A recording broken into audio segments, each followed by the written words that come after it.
Ketahuilah bahwasanya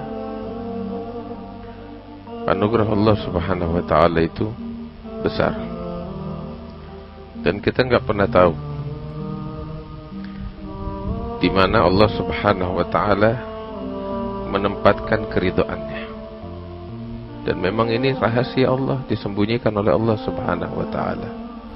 Di dalam suatu hadis yang sahih, Nabi besar Muhammad sallallahu alaihi wasallam, beliau pernah bercerita tentang seorang pelacur dari umat yang terdahulu. Nabi bercerita secara detail tentang orang ini.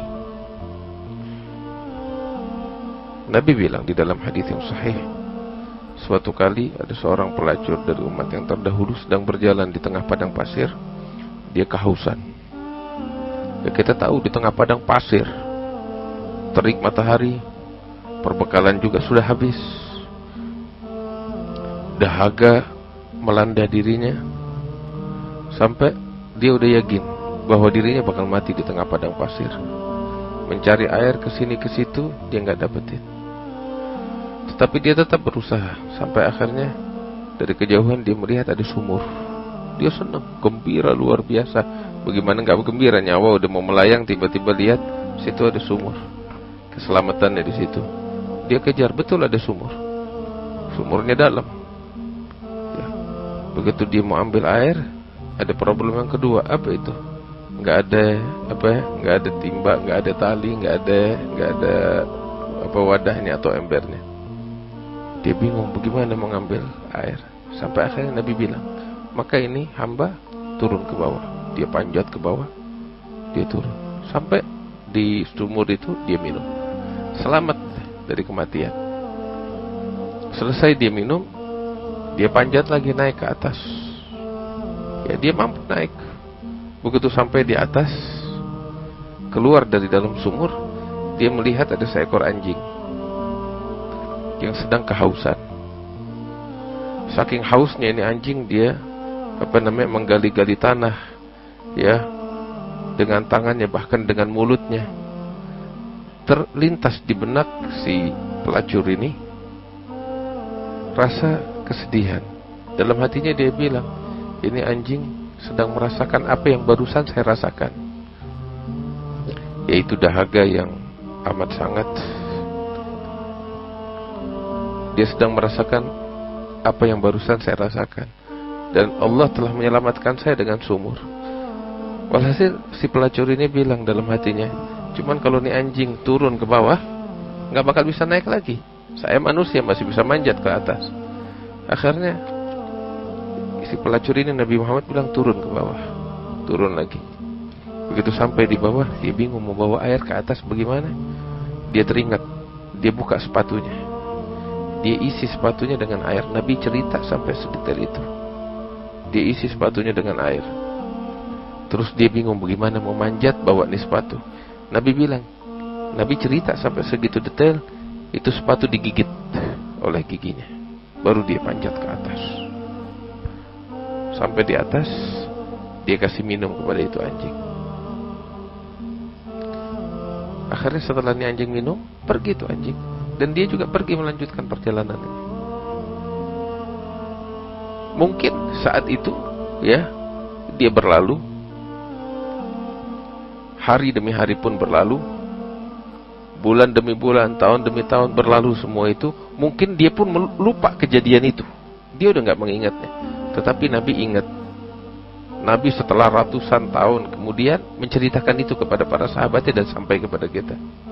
Terus Nabi bilang setelah menceritakan itu, bahwasanya Allah Subhanahu wa ta'ala mengampuni dosa-dosa si pelacur itu.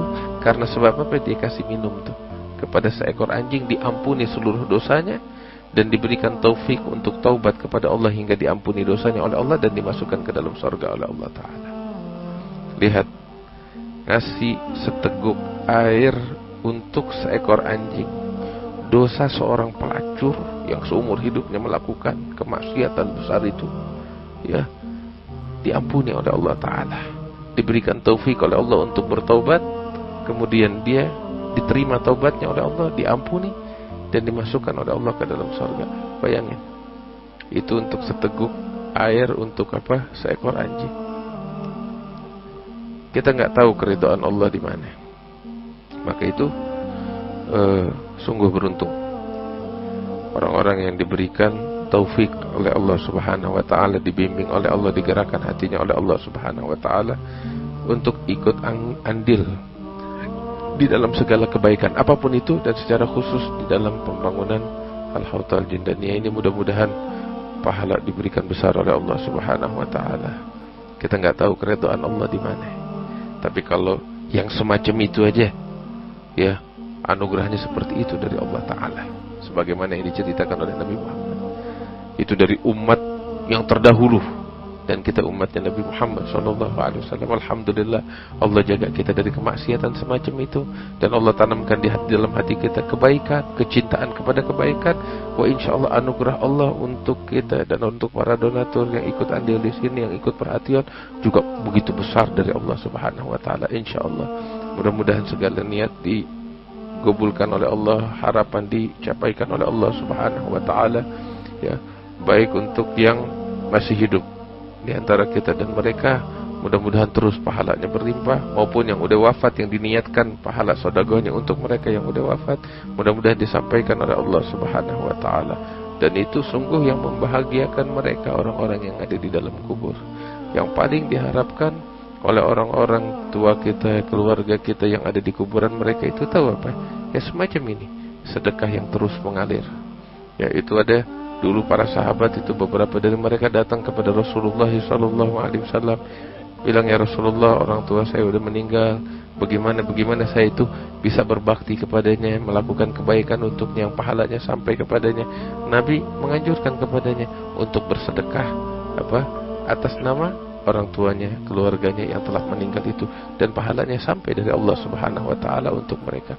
Itu yang diajarkan oleh Rasulullah, baik itu sedekah maupun haji, puasa, semuanya diijabah oleh Allah Subhanahu wa taala. Kita bermuamalah sama siapa?